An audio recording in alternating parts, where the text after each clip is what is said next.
No ano do ensino fundamental e durante o ensino médio dão o seu sim a Deus para consagrar as suas vidas. E tu aí com 20 anos na cara, barbudo, velho, feio, não tem coragem.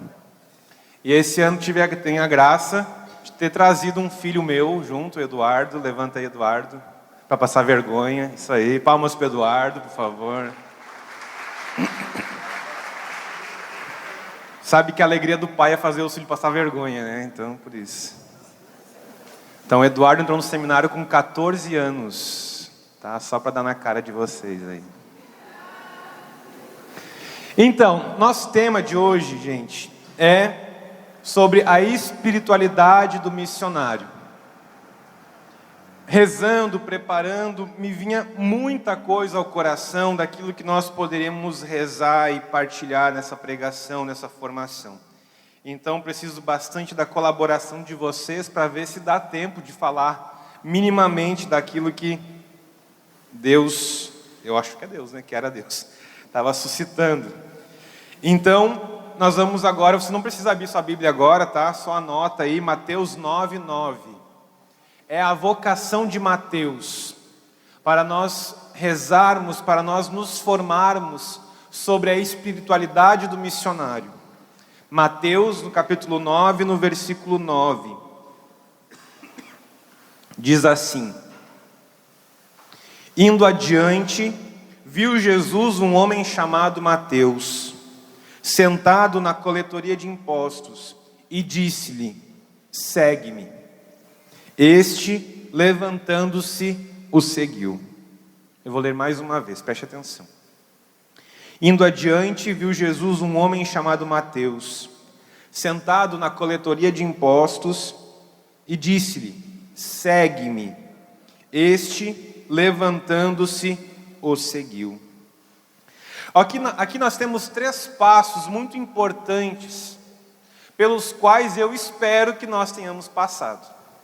Que é o encontro, a conversão e a misericórdia de Deus.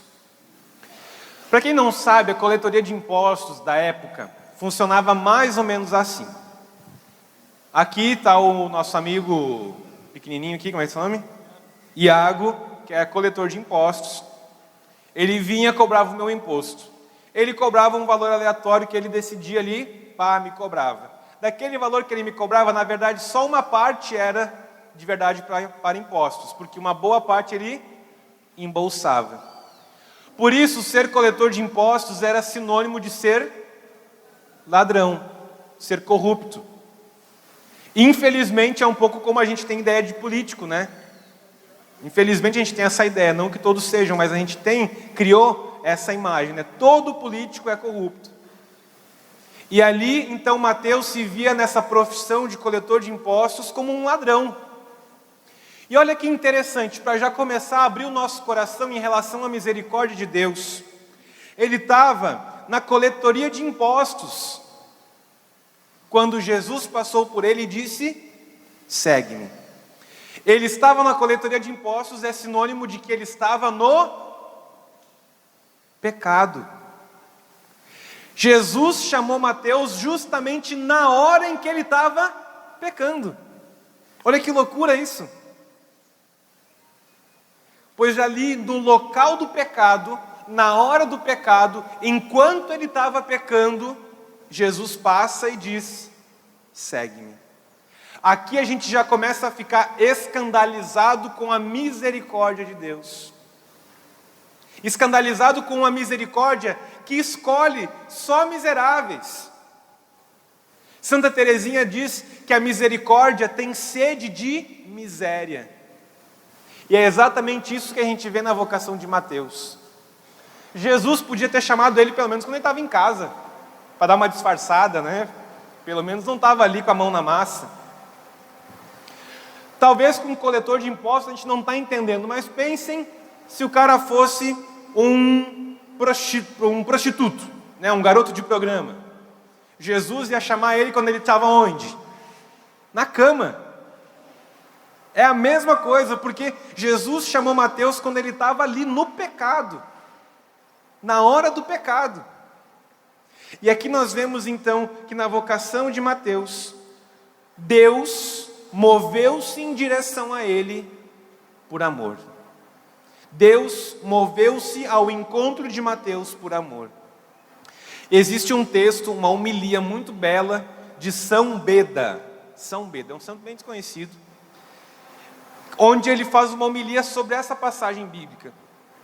E dessa homilia, o Papa Francisco, nosso Santo Padre, tirou o seu lema episcopal e o seu lema papal. O lema que o Papa Francisco escolheu para ele, que São Beda disse, é eu anotei em algum lugar, falar é certo, né? Miserando adque elegendo. Que significa o quê? A gente não consegue traduzir em português, num português dizível. Obrigado, ônibus. Tá ótimo esse barulho pra gente. Miserando é assim: misericordiando ele, o elegeu. Então, como não existe tradução, só se adapta para o português. O olhando com misericórdia, o elegeu. Com vias de misericórdia, o elegeu. Mas é algo nesse sentido. É um verbo, misericordiar. O Papa Francisco, inclusive, falou disso. Misericordiar. Então, nosso Senhor olhou para Mateus e, misericordiando ele, escolheu ele. Misericordiando Mateus, chamou Mateus para estar próximo a ele. O que nós podemos ver desde já, desde esse primeiro momento, é que o Senhor não espera que a gente esteja pronto. Essa é uma grande tentação que a gente tem, uma tentação falsa, na verdade, que a gente fica, mas será que eu estou pronto?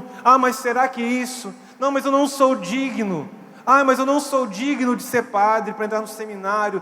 Mas eu não sou digno de assumir tal ministério. Mas eu não sou digno de assumir tal coordenação. Sim, e qual é a novidade que tu não é digno? É óbvio que não é. Mas o Senhor misericordia a cada um de nós. Misericordiando a Mateus, ele o escolheu. Misericordiando um pecador que estava no pecado, ele o escolheu. O Senhor, portanto, não espera que a gente esteja pronto. Ele chama pecadores. Ele chama pecadores, meus irmãos. Olha com misericórdia. E quando diz segue-me, ele está dizendo para um pecador, me imita. Me imita. Eu sei onde tu está. Eu sei em que lodo tu tem vivido. Qual fossa tu tem te metido. Mas me imita. Me imita. Olha para mim, eu sou o modelo agora. E aí a gente vê logo em outra passagem que Jesus, ele fazia o que com os cobradores de impostos? Chamava eles para a ceia. Ou seja, Jesus pega o pecador e faz o que com esse pecador? Traz para muito perto de si. Traz para muito perto de si. Por isso, quanto maior a dignidade da vocação, mais o Senhor nos expõe. Eu sou o pior de vocês, mas a minha vocação é a maior. Não é porque eu sou bom, não, é porque Deus me deu uma vocação assim, que é o sacerdócio. Sem sacerdócio não há igreja. Mas quando o Senhor me dá essa vocação ao sacerdócio, quando o Senhor me dá essa veste clerical, é como se Ele colocasse um outdoor na minha testa. Esse é o pior entre aqueles que aqui estão reunidos. Porque quanto pior o lazarento, mais o Senhor traz para perto de si. Quanto pior for o pecador, mais Ele traz para junto do seu lado aberto, do seu coração. E aí a gente vê, tem um musical sobre a vida de São José de Anchieta, chamado Anchieta para Todas as Tribos, se eu não me engano é esse o nome, é da comunidade Shalom, e uma das grandes falas desse musical é: toda ferida esconde uma missão. Isso eu gostaria que você anotasse, se você tem papel aí, pode anotar isso. Toda ferida esconde uma missão. E aqui a gente vai começar a ver a espiritualidade de fato do missionário. Toda ferida esconde uma missão. E como é bonito perceber isso na direção espiritual, nas confissões. Meu filho, se tu tem, por exemplo, problema na afetividade, se aproxime de Deus, deixe que Deus ordene o teu interior e saiba que os filhos que Deus vai te dar, os filhos do Espírito, né, as pessoas, as ovelhas que Deus vai te confiar, são pessoas, são ovelhas necessitadas de ordenamento afetivo. Se você tem problema com a sua feminilidade, o Senhor vai te dar amigas necessitadas, ovelhas necessitadas do teu exemplo, de ordenamento na tua feminilidade, para poder então agora ajudar outras irmãs. Assim o Senhor usa cada uma das nossas feridas para ajudar, para que a gente faça missão na vida dos nossos irmãos. Por isso a gente precisa se reconciliar com a nossa história. Quantas pessoas nos procuram dizendo: Padre, eu não consigo esquecer aquela ferida, eu não consigo esquecer aquela chaga. Mas meu filho, tu não tem que esquecer. Pelo contrário, tu tem que lembrar, tu tem que abraçar aquela chaga. Porque é através dessa chaga, dessa ferida que Deus está te salvando, que Deus está te chamando. E é através dessa chaga que Ele quer salvar muitas e muitas e muitas almas. Muitas almas. Pessoas, por exemplo, que com uma grande crise vocacional que viveram, sofreram muito, mas até que finalmente dão o seu passo, se resolvem e depois de muita batalha se encontram na vontade de Deus. Essas pessoas, através dessa chaga da sua história, desse período conturbado, vão poder curar nações de outros jovens com essa mesma chaga. Pessoas que sofreram abuso sexual, desde que se reconcilie com a sua história e saiba ser redimida pelo sangue de Cristo, vai poder ajudar muitas outras pessoas que infelizmente passaram pela mesma chaga. Assim, meus irmãos, cada uma das nossas feridas, eu não conheço as feridas de vocês, mas cada uma delas esconde uma missão. Cada uma delas. A gente vê, por exemplo, Santa Teresa d'Ávila. Santa Teresa d'Ávila era nada mais, nada menos do que uma fofoqueira, uma linguaruda. E Deus pegou essa mulher e fez dela uma mística.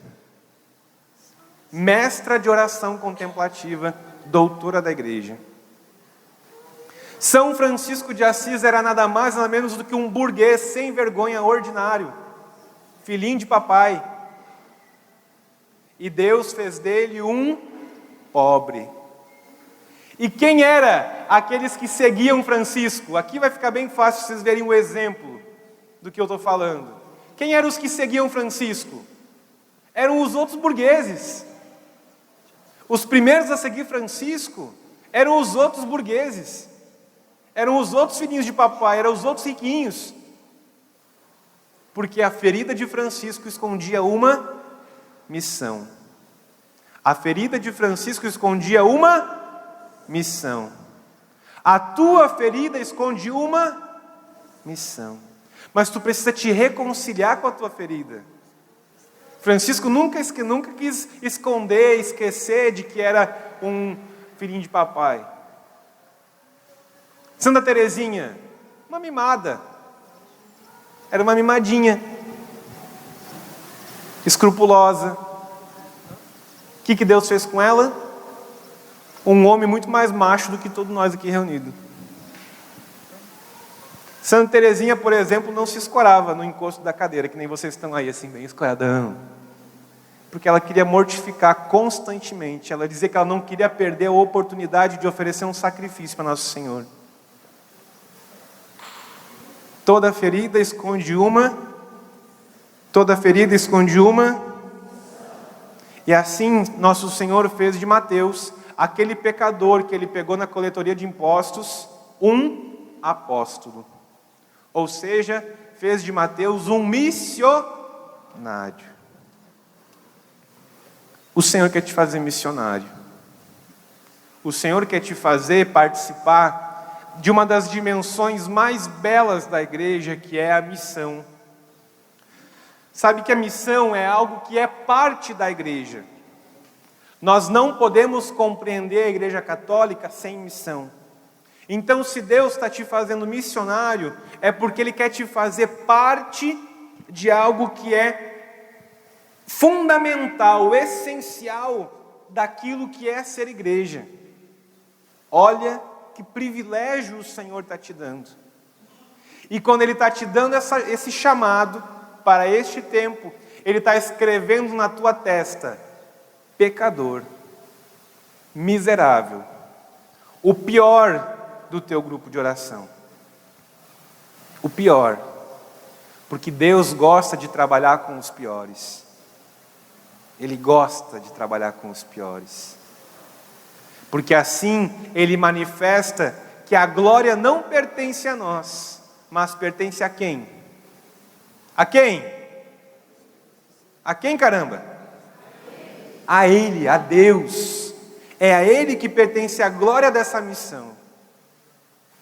Com a equipe de serviço nós rezávamos ontem pela manhã, e uma imagem que o Senhor me dava era de uma muralha muito grande, onde cada uma das pedras que formava essa muralha era a equipe de serviços, mas isso se aplica também a todos nós missionários. E mesmo que aquela muralha fosse muito grande e todas as pedras se encaixassem, ainda assim existiam muitas falhas nessa muralha. Muitos buracos, muitas partes que eram como que as pedras fossem assim escavadas, assim. E o Senhor me fazia entender que mesmo juntos, mesmo unidos, formando uma muralha, nós ainda somos muito insuficientes. Mas aí vem a misericórdia de Deus e supera as nossas deficiências.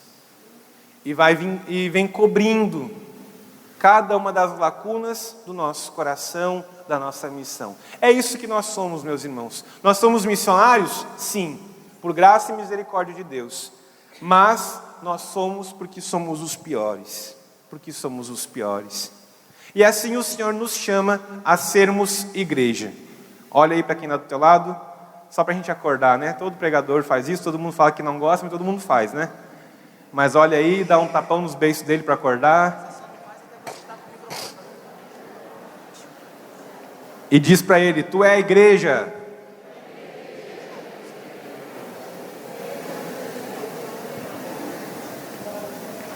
Amém? Agora levanta.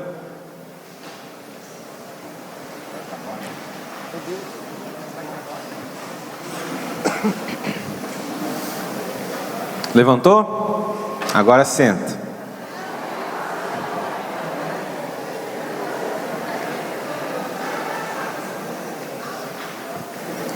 O pessoal mais atrasado não deu tempo nem de levantar, né? Se deram bem dessa vez. Então, Deus nos faz igreja, mas agora eu quero fazer uma pergunta para vocês. E aí eu quero que vocês falem, tá? Quem é a igreja? Muito fácil. Quero outra resposta de quem já é servo de grupo de oração. Quem é a igreja?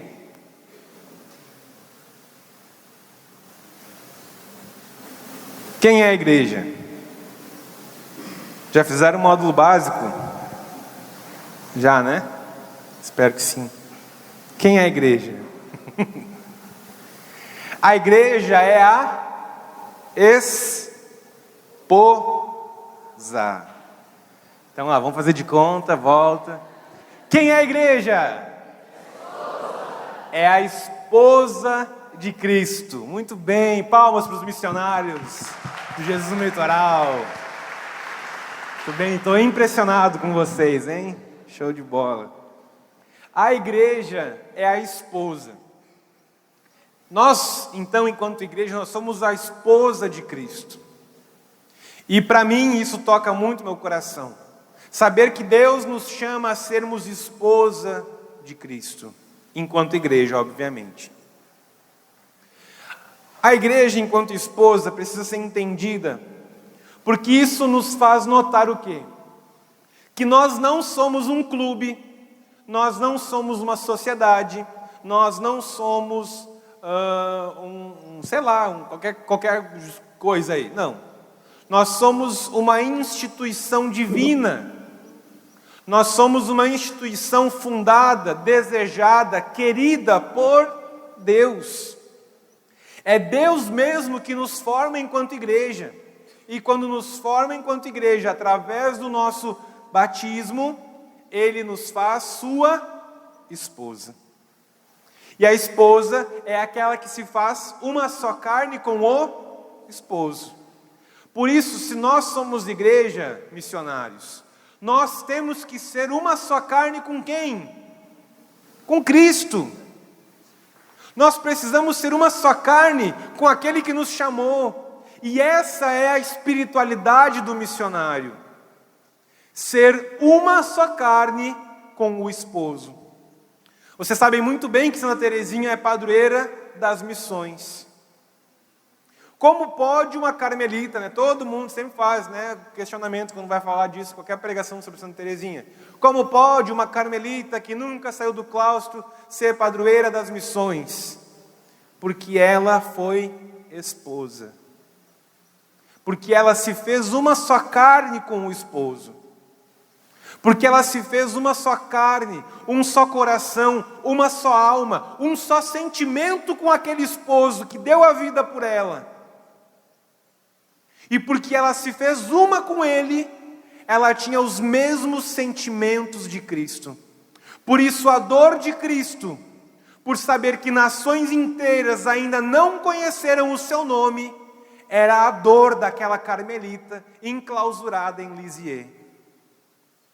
Tamanha a união com o seu esposo, vocês viram que a garganta está mal hoje, né? As dores do coração de Jesus eram as dores do seu coração. E é isso que eu gostaria de colocar no coração de vocês hoje, meus irmãos.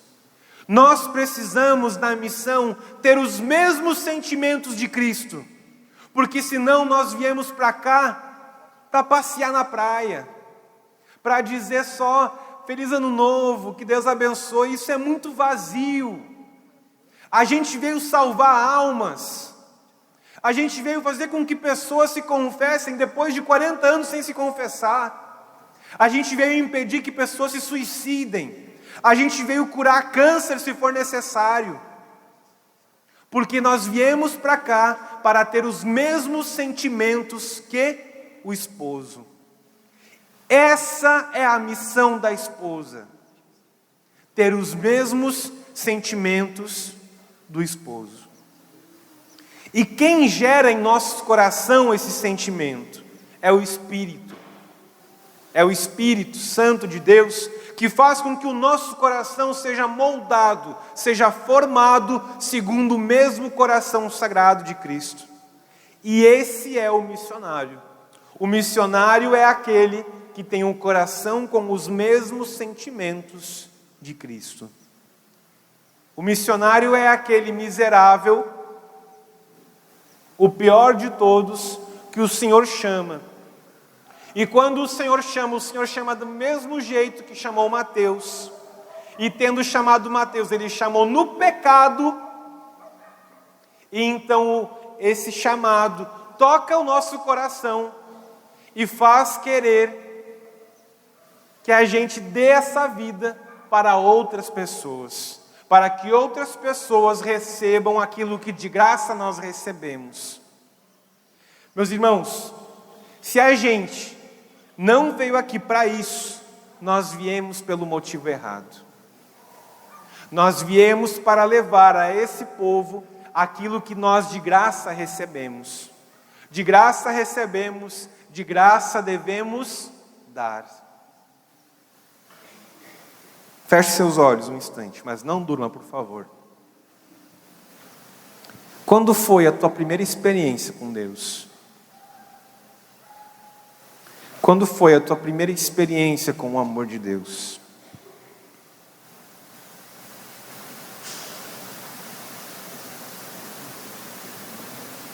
O que tu sentia naquele dia?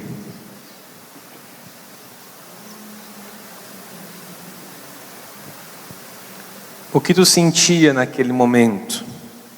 Onde foi? Com quem foi?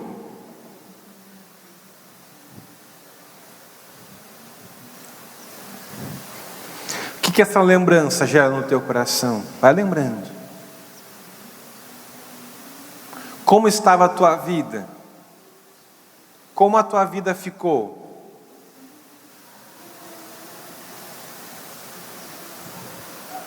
Pode abrir os teus olhos.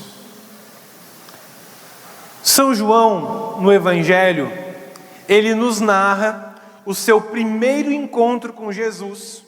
E ele diz o dia, o local e a hora do primeiro encontro que ele teve com Jesus. Nós sabemos isso? Não que a gente tenha que decorar a data, que a gente tem... Não se trata disso. Mas a pergunta é: eu fiz uma experiência pessoal e profunda com Jesus, a ponto de eu poder separar a minha vida num antes e num depois de Cristo? Meu irmão, ou melhor, meu filho, se tu não consegue encontrar esse antes e depois, peça a Deus essa graça. Peça a Deus essa graça. E se tu já encontrou esse antes e depois na tua vida, é isso que a gente veio levar para o povo do litoral paranaense. É essa experiência. E se tu não encontra essa experiência na tua vida, peça.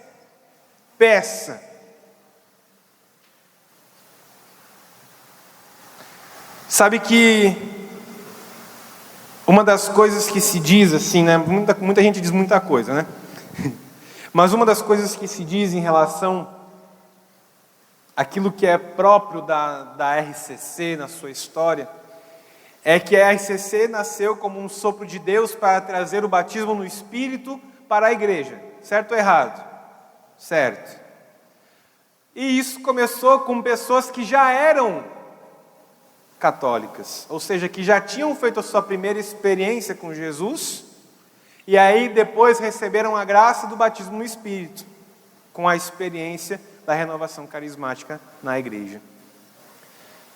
Mas aí, quando essa corrente de graça começou a se tornar avassaladora, essa experiência do batismo no Espírito acabou se confundindo, não confundindo no sentido assim, de misturando, mas confundindo no sentido de que no mesmo momento, no mesmo sopro, essa graça do batismo no Espírito começou a ser, a agir no mesmo sopro do primeiro encontro. E aí a gente já não sabe se foi o primeiro encontro, se foi batismo no Espírito, o que foi que aconteceu na minha vida. Então, se para ti, no teu coração, isso não está claro, peça a Deus essa graça. Peça a Deus essa graça. Porque de fato, e aqui eu falo como pai, como alguém que ama muito vocês, que ama muito a RCC, que ama muito, e como alguém que também bebe dessa corrente de graça.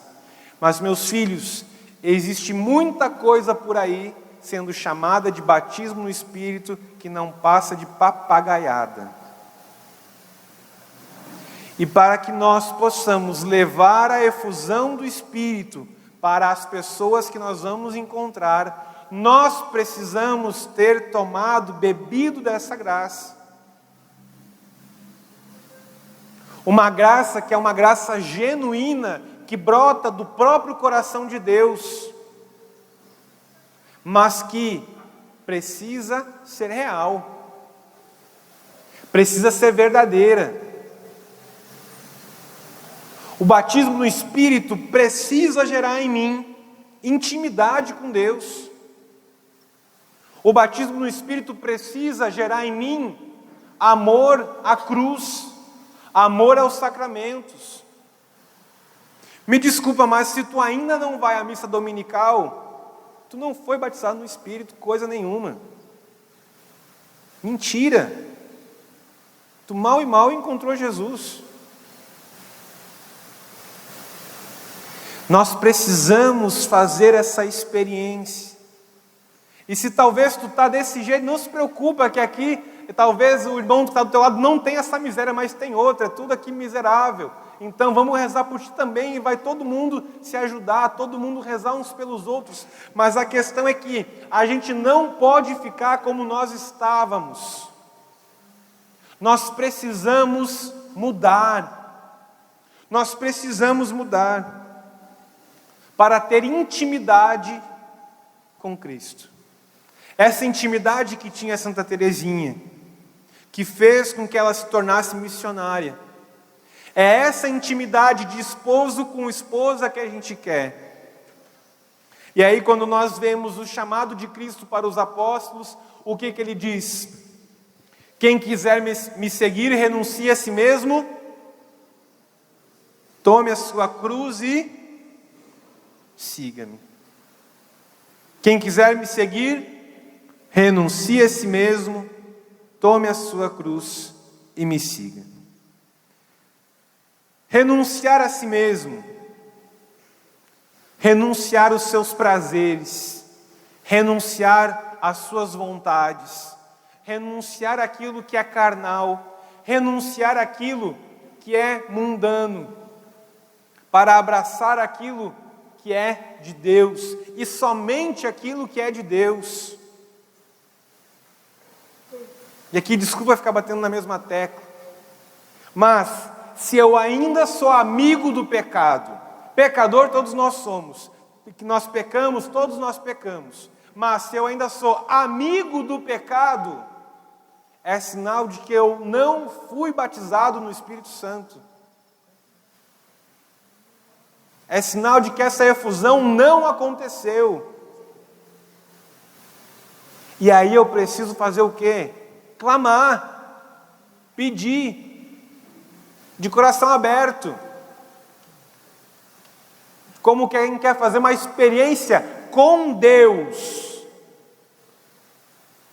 não uma experiência para os outros ver, ficar batendo com a cabeça na parede aí, mas uma experiência com Deus, para que eu possa renunciar a mim mesmo, para abraçar em primeiro lugar e acima de todas as coisas, Deus. Deus. Deus e a sua santa vontade. E num segundo momento abraçar quem? O irmão. Então, em primeiro lugar é Deus, num segundo lugar é o irmão. Deus, porque é o amor da nossa vida, é o esposo. E o irmão, porque nós queremos levar desse amor para ele. E nós somos os feliz terceiro. Eu sou o feliz terceiro. Feliz porque fiquei em último lugar. Feliz porque eu sou o que menos importa. Feliz porque eu sou o que menos vale. Feliz porque é primeiro Deus e segundo lugar os irmãos. Amém? Segundo passo, carregar a cruz. Carregar a cruz com alegria. Carregar a cruz com ousadia. Pedindo para amar a cruz. Talvez pouquíssimos de nós estejamos num grau de santidade de poder dizer assim, que eu amo a cruz, meu Deus do céu, como eu amo a cruz. Eu mesmo não posso dizer. Que assim que eu tenho a oportunidade, eu fujo da cruz. Infelizmente. Mas nós precisamos pedir esse amor. A gente precisa pedir essa graça de amar a cruz do Senhor, de amar a cruz que nos trouxe a salvação, a cruz que se manifesta no nosso dia a dia, com as cruzes da nossa vida. Por isso nós precisamos tomar muito cuidado com essa geração vitimista que nós somos, essa geração muito sensível, muito coitadista, que qualquer coisa custa, qualquer coisa dói. A experiência do Jesus no litoral nos ajuda muito nesse sentido, porque nos faz perceber que a vida que a gente tem lá fora, que é dura, na verdade não é tão dura assim. Porque a gente poderia viver num Jesus no litoral desse, daí sim que ia ser dura. Então poder fazer essa experiência e ver que de fato a gente reclama de barriga cheia. A gente reclama de barriga cheia. Porque as cruzes que nos vão sendo impostas são manifestação do amor de Deus para que a gente possa participar da graça da redenção. E por fim, nós vamos então segui-lo. Segui-lo. Porque esse é o nosso diferencial. Abraçar os sofrimentos da sua vida até um ateu pode fazer. A grande diferença é que nós fazemos isso por amor a Cristo. Para abraçar essa cruz como Ele abraçou a cruz. Para abraçar a cruz segundo aquilo que Ele nos pede. E aí sim, nós vamos ser de fato cristãos. Amém? Partilha com o irmão que está aí do teu lado aquilo que nós vimos até aqui. Essa dimensão de ser um com Cristo, os sentimentos de Cristo, essa dimensão da verdadeira efusão do Espírito Santo, o que é ser igreja, ser chamado no meio do pecado. Partilha aí com quem está do teu lado, o que está te tocando, o que Deus está incomodando aí no teu coração.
Para partilhar, hein? Não é para ficar com conversa fiada.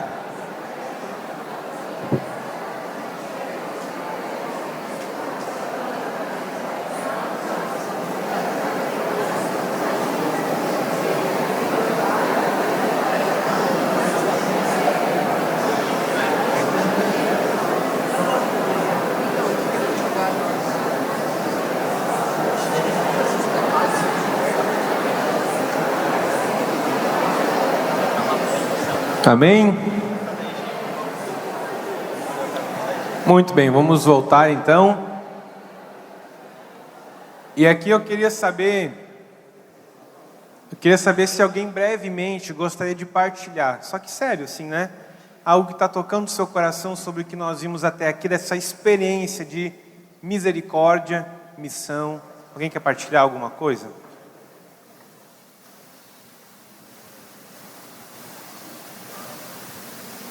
Ninguém? Jesus não tocou ninguém, então. Ele não fez nada. É isso que estão dizendo, então. São vocês que estão dizendo, viu? Não sou eu.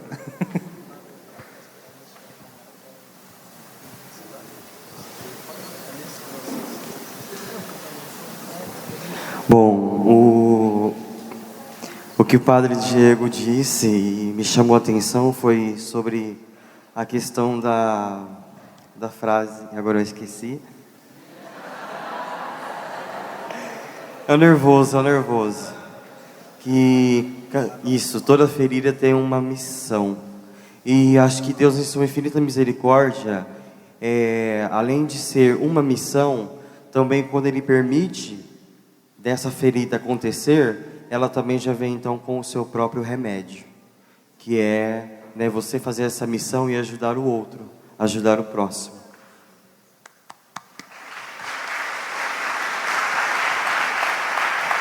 Profundo mesmo.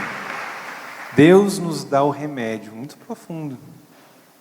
Deus dá o remédio para essa ferida através da missão. A gente acha que vai ajudar os outros, quando na verdade é uma desculpa de Deus para nos curar. Para nos curar.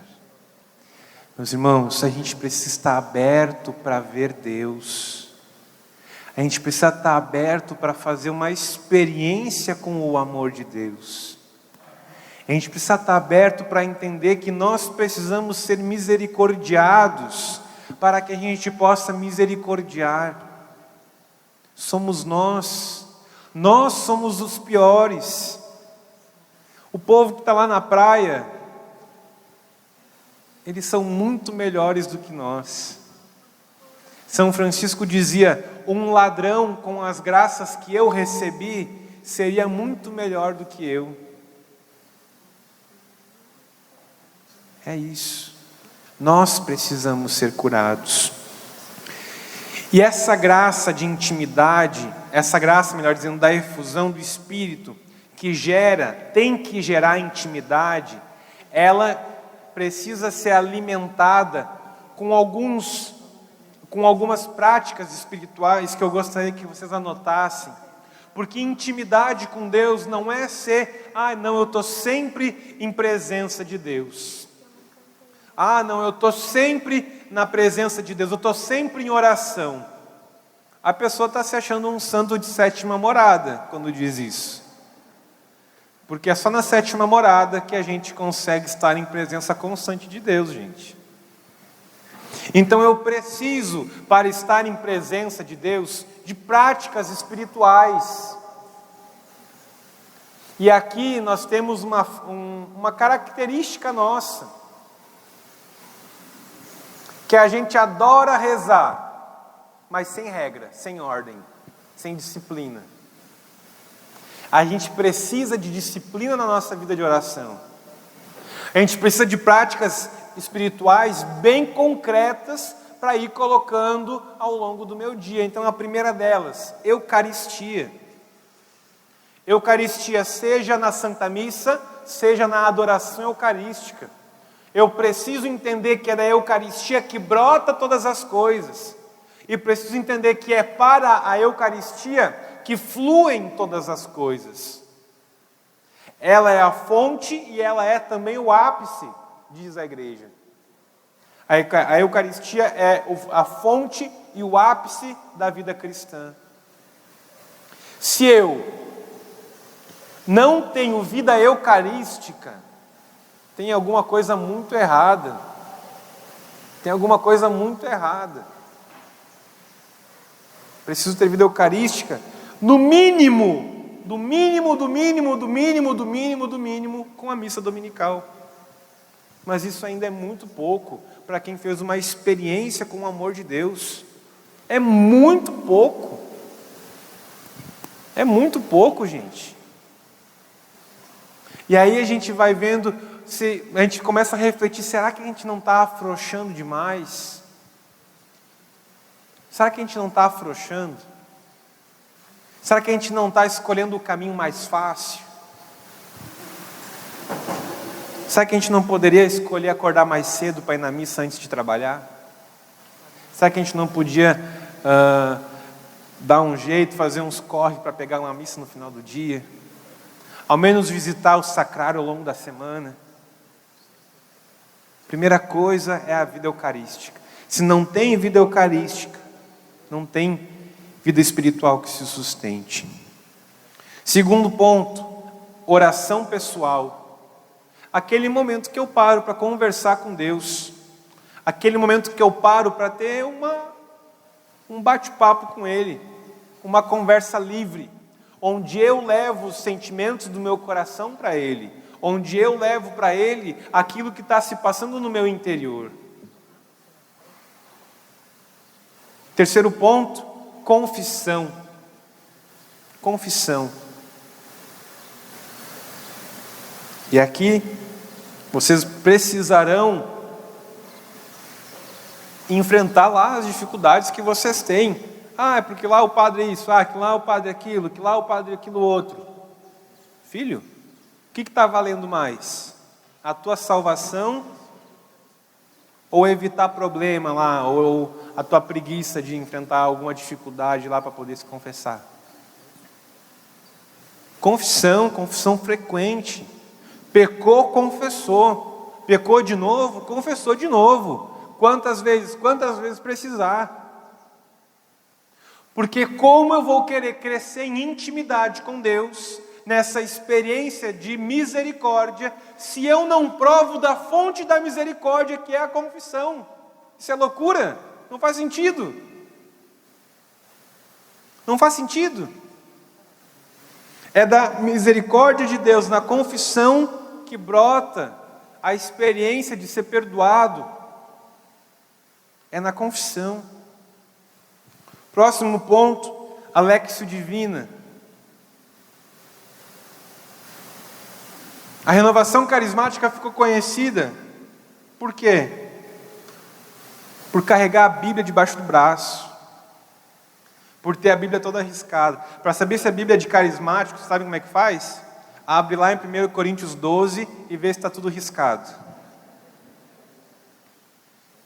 Se está tudo riscado, 1 Coríntios 12, pode saber que é carismático. A gente precisa, foi todo mundo olhar se está arriscado 1 Coríntios 12, né? O pior é quem está pensando, o que tem em 1 Coríntios 12 mesmo? A gente precisa ser íntimo dessa palavra que Deus nos confiou. Inclusive, prestem atenção, um dos efeitos, uma das graças do batismo no Espírito é o amor à palavra de Deus. Se tu não se debruças sobre a Bíblia, se tu não estuda a palavra de Deus, se tu não reza com a palavra de Deus, tu não recebeu o batismo no Espírito. É mentira. Tu só vai para o grupo de oração para bater palma, para rodopiar, para fazer sabe Deus o quê, mas isso não é batismo no Espírito Santo, meus filhos. Não é. O Senhor quer uma geração nova, e Ele tem gerado essa geração já há 50 anos, e ela é sempre nova, como dizia o Marcinho ontem. E vocês são essa geração no hoje, no agora, mas ela precisa ser real, concreta, profunda. Uma das primeiras experiências que eu fiz de ir pregar num encontro com a renovação, quem me conhece há mais tempo sabe que na minha caminhada eu nunca participei da renovação enquanto movimento, mas uma das primeiras experiências que eu fiz de ir pregar com a renovação, me lembro que me marcou muito. Era um jovenzinho, assim, tipo que nem vocês, e ele, além da Bíblia, ele estava com a Dei Verbum. Sabem o que é Dei Verbum? Não sabem, né? É um documento sobre a palavra de Deus que motiva a mastigar, comer a Bíblia. Carismático.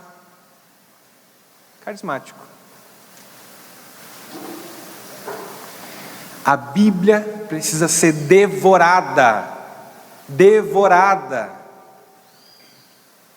mastigada. Quanto mais estragada ela tiver, melhor. Porque é sinal de que ela está batendo na tua mochila para cima e para baixo, para onde tu vai. Ela precisa ser mastigada, ser devorada. Porque é ali que a gente vai ser misericordiado. Quantas vezes, meus filhos, Deus me salvou de mim mesmo com a Léxio Divina. Quantas vezes Deus me salvou através da oração com a Sagrada Escritura. Quantas vezes o Senhor me salvou e quantas vezes Ele não deixou de me salvar por causa das minhas infidelidades, por causa dos dias que eu não rezei, por causa dos dias que eu fui rezar com o coração fechado, por causa dos dias que eu fui ler a palavra de Deus querendo encontrar só as minhas vontades. a gente precisa redescobrir a palavra de Deus, numa atitude profunda de quem quer conhecer a Deus, porque é Ele mesmo que nos fala.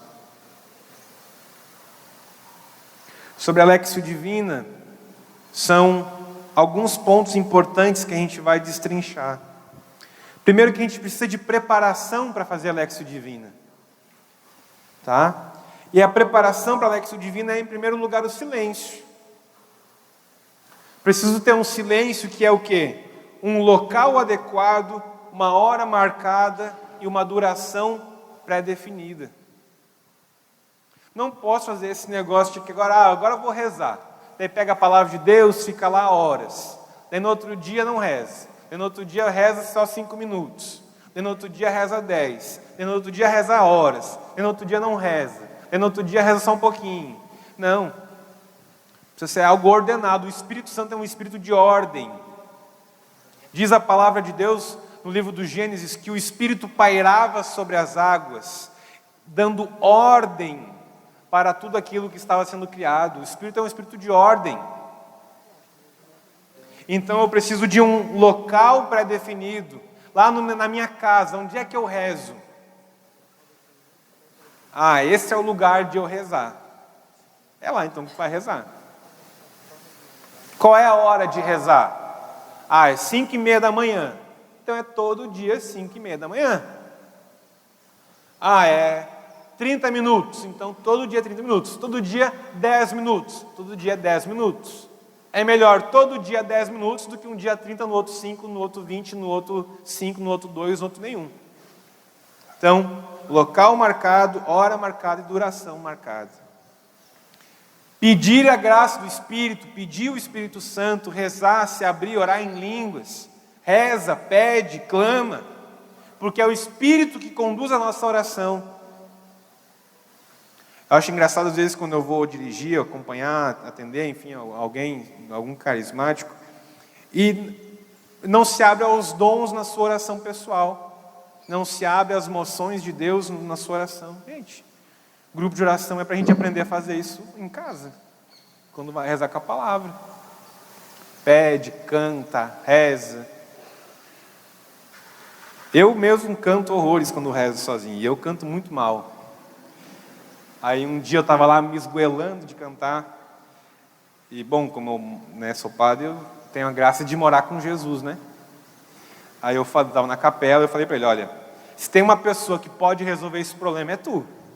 Se está achando ruim o meu canto, tu pode resolver. Não resolveu. Então, sinal de que ele gosta, né? É bom. E ainda na preparação, um ato de humildade, um ato de se reconhecer pecador, se reconhecer necessitado de Deus, se reconhecer miserável, um pobre pedindo esmola, um mendigo pedindo esmola. Porque o Senhor eleva os humildes. Reconhece os teus pecados, pede perdão, e assim tu vai abrindo espaço para a ação de Deus no teu coração. E essa então é a preparação. Mas então os passos da Léxio Divina propriamente dita são 5. Primeiro passo, ler. O que significa ler? O que o texto diz? É responder essa pergunta. Segundo passo, meditar. O que o texto me diz? O que ele diz para mim, no meu interior?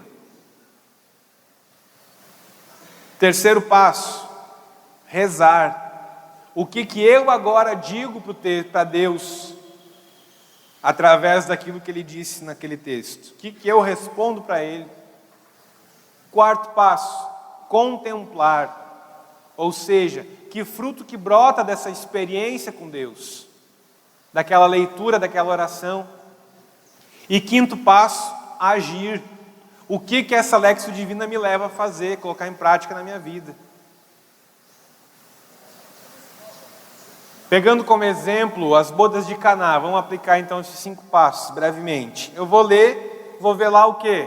que o texto diz? O que o texto diz nas bodas de Caná? Era um casamento, todo mundo estava bem doidão, faltou vinho, pediram mais vinho, Nossa Senhora foi lá, disse, não tem mais vinho, faz tudo o que ele vos disser. Jesus foi lá, daí conseguiu o vinho, levaram o vinho para o pessoal que estava doidão, o pessoal que estava doidão achou o vinho muito bom, foi isso que aconteceu. É o que o texto diz. Agora, o que o texto me diz? Bom, isso vai variar cada dia que eu vou rezar, e o texto vai me dizer alguma coisa diferente, porque é Deus que vai me dizer. Então, a última vez que eu rezei com essa palavra, me lembro que me chamou muita atenção um detalhe que eu nunca tinha me dado conta. Mas, por exemplo, o noivo, ele nunca jamais soube quem foi que intercedeu por aquele vinho. Ou seja, daí eu fiquei rezando. Quantas graças será que eu estou recebendo e que eu nem desconfio que é a Nossa Senhora que está intercedendo por mim? Então, o que o texto me diz? Depois, o que eu respondo? Terceiro passo. Nossa Senhora, muito obrigado pela Tua presença na minha vida tão discreta. Me perdoa pela minha burrice de não ver Tua presença aqui. Então, é o que eu falo. Quarto passo, contemplação. Aí eu vou ficar ali, mastigando aquilo. Eu tenho uma mãe. Vou ficar só com aquilo ali no meu coração. Eu tenho uma mãe. E o quinto passo, eu vou agir. O que isso vai me levar a fazer? Bom, se eu não rezo o terço, eu vou começar a rezar o terço finalmente. Se eu rezo o terço, eu vou rezar com mais devoção. Ou não, hoje eu vou rezar o ofício de Nossa Senhora. Enfim, isso também vai variar muito. Mas isso então, claro, com o tempo, bem mastigado, bem rezado. Isso nos salva, meus filhos, isso nos salva. Nos tira das trevas na qual a gente muitas vezes habita. Até aqui alguma dúvida? Alguém tem alguma dúvida da Lexio Divina? É agora. Fale agora o cálice para sempre. Ninguém? Próximo ponto ainda, terço. Rezar o terço. E um outro ponto ainda, jejum. Sabe jejum? Sabe aquilo, por exemplo, não comer carne na sexta? Importante, né? É isso. É poder estar em sacrifício, oferecer sacrifício, abraçar o sacrifício, abraçar a cruz, para que então eu possa ser misericordiado. Eu possa aprender de Deus, que Deus me ama, que Deus me acolhe, que Deus quer me amar, que Deus quer me misericordiar. E isso não vai ser possível sem um plano de vida, onde eu coloco como meta tal hora fazer tal coisa, tal outra hora fazer tal outra coisa, tal outra hora fazer outra coisa. Preciso de um plano, com metas, com objetivos, porque é isso que gera em mim intimidade. Um outro erro que normalmente o pessoal cai. Mas é que eu estou rezando sem vontade, e isso não é bom, não é uma oração boa para Deus. Claro que é. Tu acha que todas as vezes que a tua mãe cuidou de ti quando tu estava doente, ela fez isso com vontade? Tu acha mesmo que ela queria? O sonho dela era acordar de madrugada para ficar cuidando de um guri catarrento. Era o sonho da vida dela. Claro que não. Mas nem por isso era com menos amor. Pelo contrário. Era com mais amor ainda, porque era contra a vontade. Então, uma oração feita sem vontade é uma oração que agrada sim a Deus. E, inclusive, Santa Teresa, que era muito ousada, um dia perguntou para Nosso Senhor qual tinha sido a oração que mais tinha agradado a Ele. E Ele respondeu que foi o dia que ela contou todos os tijolos da capela. Porque era um dia que ela estava lá sem vontade, mas estava.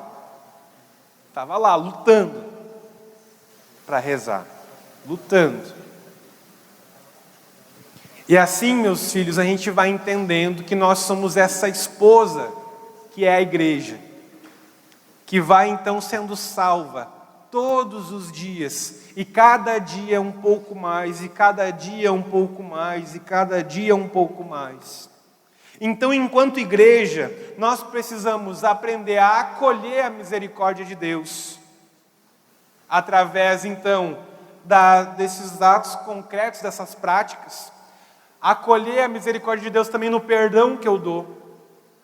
Precisamos aprender enquanto igreja também a conceder a misericórdia para quem precise, a implorar misericórdia de Deus para quem precisa. Santa Teresinha, por exemplo, quem foi o primeiro filho de Santa Teresinha?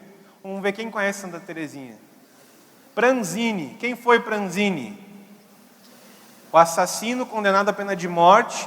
Santa Teresinha viu a história dele no jornal e rezou pela conversão dele, implorando misericórdia. É isso que a gente vai fazer. E aí então, no último momento, ele pede para beijar o crucifixo, antes de ir para a guilhotina. E aí então, é o sinal de que ele havia acolhido a Deus no seu coração. Se a gente não tem essas práticas concretas, espirituais no nosso dia a dia, a gente não faz essa experiência de misericórdia. É por isso que a gente precisa dessa chatice, de ter um cronograma, de ter esses horários, de ter essas práticas, para ter intimidade. Para ter intimidade. Agora então sim, abram a Bíblia de vocês, em 1 Coríntios 12.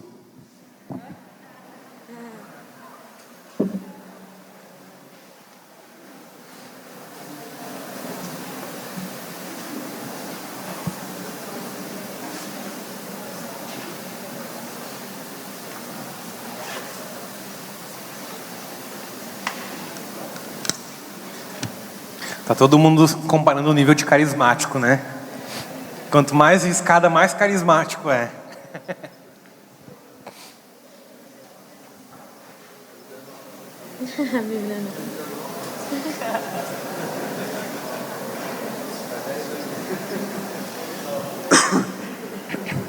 Abriram? Amém? A minha Metas para 2020.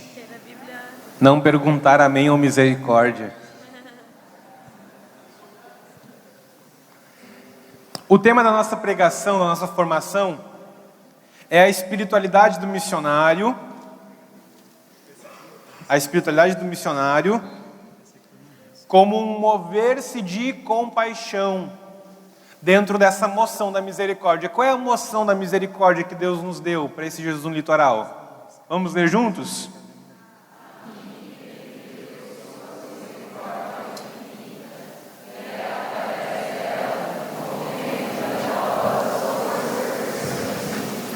Nessa formação, então, a gente quer ver sobre a nossa espiritualidade de missionário, para nós sermos movidos por compaixão, porque a gente quer fazer essa experiência da misericórdia e levar a experiência da misericórdia para os nossos irmãos.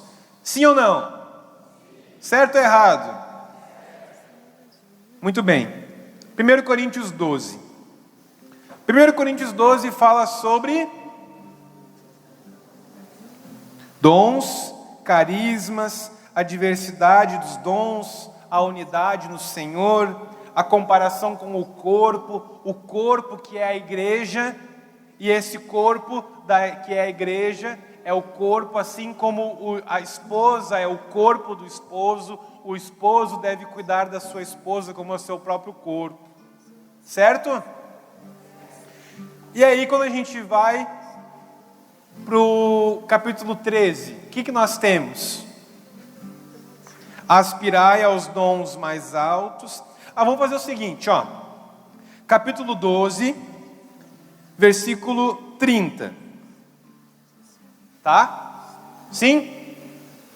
Daí vocês vão fazer, a partir de hoje, um compromisso, de que a partir de hoje vocês não vão mais ler os títulos que as edições colocam nas Bíblias que nós temos. Amém? Amém. Olha só como é que fica, sem os títulos. Todos têm o poder de curar. Aqui ele está continuando, né? Só não vou ler tudo porque a gente tem pouco tempo. Todos falam línguas? Todos as interpretam? Aspirai aos dons mais altos. Aliás, passo a indicar-vos um caminho que ultrapassa a todos. Ainda que eu falasse a língua dos anjos, as dos homens e as dos anjos, se eu não tivesse a caridade, seria como o bronze que soa, ou como o símbolo que tine. Alguém aumentou meu microfone? Não. Mudou alguma coisa aqui? Não, é o Espírito Santo. Ah, tá. É unção. Ainda que tivesse o dom da profecia, o conhecimento de todos os mistérios, de toda a ciência, e aí ele vai continuando. Por que eu disse para não ler o título? Porque normalmente o que a gente faz? 1 Coríntios 12, 1 Coríntios 13. Aqui está falando para usar os dons. Aqui está falando que não é para usar os dons porque o que importa é a caridade. Errado. É um texto só. A divisão por capítulo é só para a gente poder achar os textos bíblicos. A divisão por capítulo não é inspirada por Deus. É só uma ferramenta pedagógica. Vêm os carismas que estão na igreja.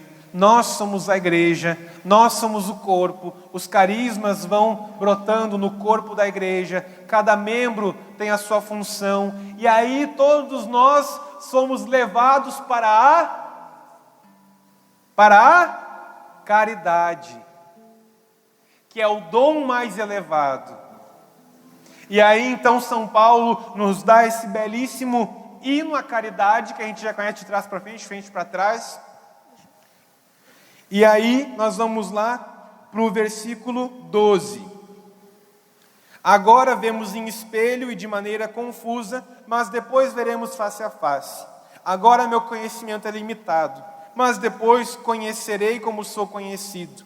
Agora, portanto, permanecem a fé, esperança, caridade, essas três coisas. A maior delas, porém, é a caridade. Procurai a caridade, entretanto, aspirai aos dons do Espírito, principalmente a profecia, pois aquele que fala em línguas não fala aos homens, mas a Deus. Entenderam? É um texto só. É um texto só. Os dons, o corpo, a caridade. E aí depois vai para o capítulo 14. Procurai a caridade e aspirai aos dons. E ali no capítulo 14, o que São Paulo faz? Continua falando dos dons, fala da profecia, fala das línguas, e aquilo tudo continua. Ou seja, meus irmãos, o que precisa estar no centro, no ponto mais alto dos dons? A caridade. A ação do Espírito, através dos dons, através dos carismas, é algo que Deus nos deu. Sim ou não? Sim. Sim ou não? Sim. É algo que faz parte da nossa espiritualidade. E se nós somos chamados a sermos missionários, nós precisamos ir em missão e misericordiar as pessoas que nos são confiadas através daquilo que Deus nos deu, que são os dons. A efusão verdadeira, genuína do Espírito. Mas essa ação do Espírito precisa ser impelida, motivada, impulsionada pela caridade. Se não houver caridade, não vai acontecer nada na tua missão. Tu não vai ver nada de interessante, muito menos a pessoa que vai ser evangelizada por ti.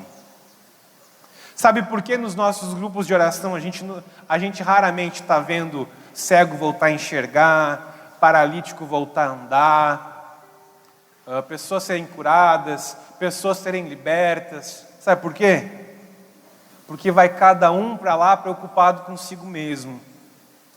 E os dons são para quem? Para os outros. O dom é para os outros. Daí eu vou para o grupo de oração pensando: ai Jesus, me liberta dessa pressão que eu estou no meu coração, Jesus. Ai Jesus, da minha faculdade. Ai Jesus, da minha mãe. Ai Jesus, do meu namorado. Ai Jesus, minha namorada. Ai Jesus, não sei o quê. E os teus irmãos, caramba? Por isso que Deus não encontra espaço. Porque faltou a caridade. É primeiro Deus, segundo o irmão. Eu sou o feliz terceiro. Mas se eu ocupo o primeiro lugar, não tem Deus, não tem irmão, não tem mais nada. Não tem batismo no Espírito. Voltamos de novo para a mesma tecla. Porque eu estou preocupado só com quem? Comigo. Comigo mesmo. E aí aquela ação prodigiosa. Gente, como é bonito uma oração, como é bonita uma oração carismática. O que é uma oração carismática? Uma boa pergunta. Temos 7 minutos. O que é uma oração carismática?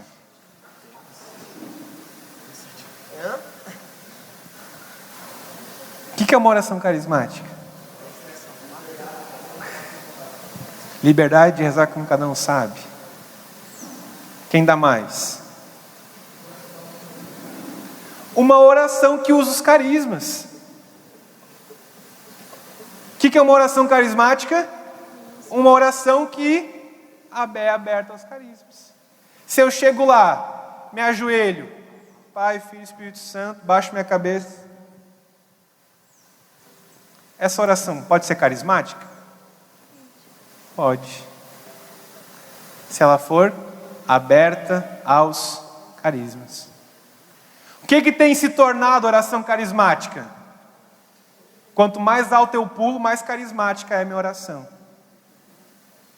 Quanto mais eu dou cabeçada na parede, mais carismática é a oração. Quanto mais rápido eu rodopio, mais carismática é a minha oração. E carisma? E cego voltando a enxergar? E paralítico voltando a andar? E gente sendo liberta? Nunca mais vi. Só vi um bando de doido. É isso que é a oração carismática. É isso que Deus tem renovado na igreja. É isso que Deus tem derramado na sua esposa. É isso que Ele nos chama a ser, a fazer, a misericordiar. Nós vamos encontrar pessoas depressivas, nós vamos encontrar pessoas com câncer, nós vamos encontrar pessoas com possessão diabólica, nós vamos encontrar pessoas paralíticas, nós vamos encontrar pessoas que faz anos que não se confessam, que estão brigadas, que não são capazes de dar perdão. O que elas precisam? De Deus, que age através dos seus carismas. Só que os carismas se manifestam só quando há a caridade.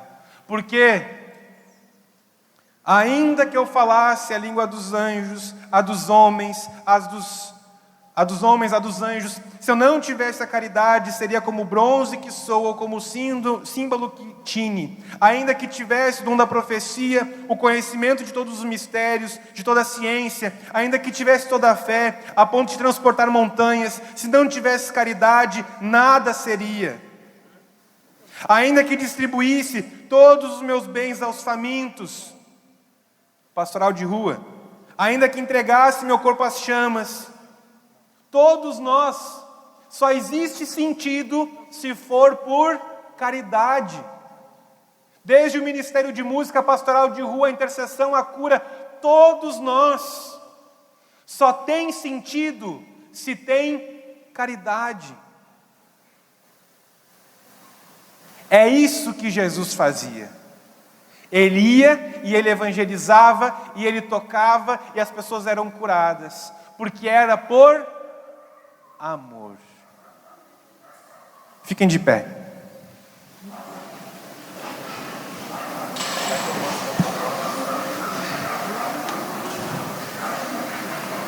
Nós vamos rezar com uma música.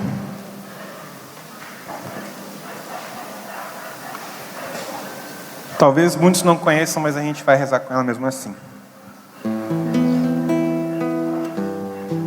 Feche seus olhos.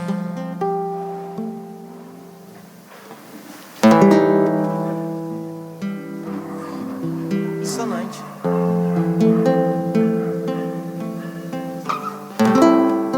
Com as tuas palavras, peça ao Senhor essa efusão do Espírito que é a própria caridade, o próprio amor do coração de Jesus. Manifeste ao Senhor aquilo que Ele tem tocado no teu coração. Aquilo que talvez tocou na ferida da tua experiência com Deus. Apresente a Ele com sinceridade, sem rodeios. Diga: Senhor, eu sou tal coisa, me ajuda.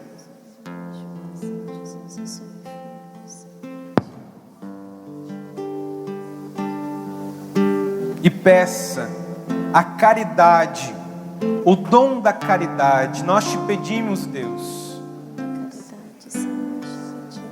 não permita que o nosso coração seja seco, frio, mas dai-nos, Senhor, aquele impulso do mesmo coração de Teresinha, aquele mesmo impulso do coração de Pedro, Paulo, Mateus.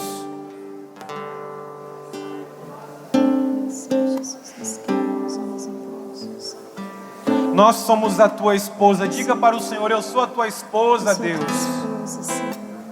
E nós queremos ir aonde o Senhor nos mandar.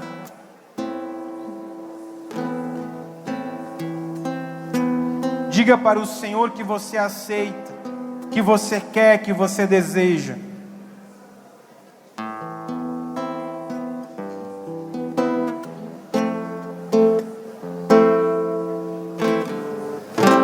O esposo está nas estradas do mundo,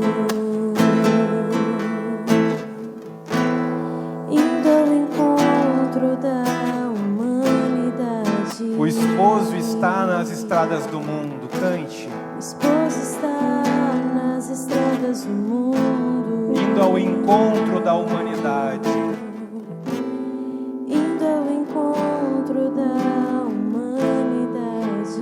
O esposo está nas estradas do mundo. O esposo está nas estradas do mundo, Indo ao encontro da humanidade. indo ao encontro da humanidade. Mais uma vez, com força. O esposo está nas estradas do mundo, Indo ao encontro da humanidade. indo ao encontro da humanidade. E onde o esposo E onde o está, esposo está, sua esposa deve esposa estar. deve estar. Somos tua esposa. Somos tua esposa, Unido a ti. unida a ti, em corpo, alma e coração. Por onde fores, te seguiremos, Senhor, pois somos tua esposa, unida a ti, em corpo, alma e coração. Por onde fores,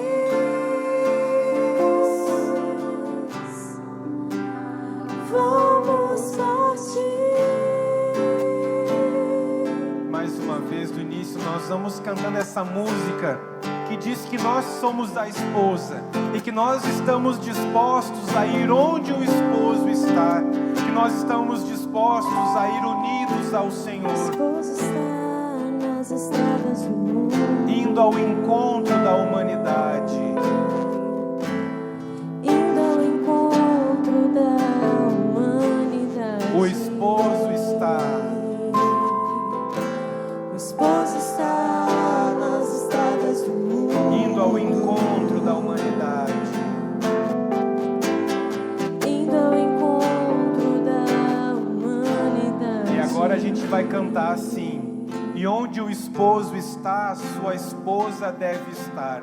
Somos tua esposa, unida a ti, em corpo, alma e coração. Por onde fores, te seguiremos, Senhor. Cantemos. E onde o esposo está, Sua esposa deve estar. Somos tua esposa, unida a ti, corpo, alma e coração. Por onde fores, te seguiremos, Senhor. Somos tua Pois somos esposa, tua esposa, unida a ti, de corpo, alma e coração. Por onde fores,